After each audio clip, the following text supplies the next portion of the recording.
Dami ito, dami. Ba't mo nahihiya talaga yan ang mukha mo? Hindi na mababago yun, ano ka ba? Huwag yung ginaganyan yan. Tsaka ito na yung finished product.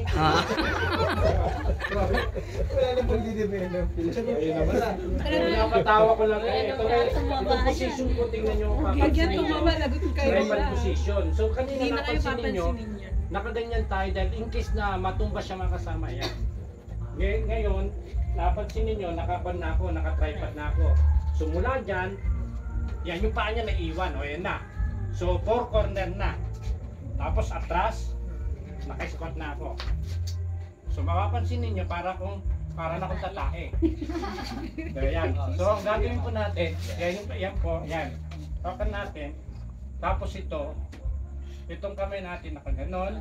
Tapos, so ito nakalalay. Tapos itong kamay nakaganon.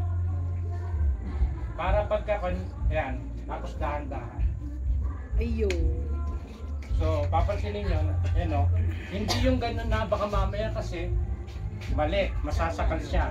Hindi po ito yung scissor kick. Scissors kick. No? Kasi sa water rescue, nagtuturo po tayo ng scissor kick. So, ganun po.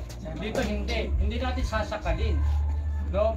So, ang gagawin natin, ito po yung ulo, itong kamay. So, either or, na kung halimbawa, doon ka, pwede naman ganito, bawa, yan. So, itong kamay pa rin, nakalalay pa rin. Papansin niyo, kalalay, tapos ito, then dahan-dahan. Huwag nyo na bibitawan kasi tingnan nyo, kawawa naman yung tao. Ganyan na nga lang, ganyan na nga, ginaganyan nyo pa. So, yan. So, yun na. Okay, sige.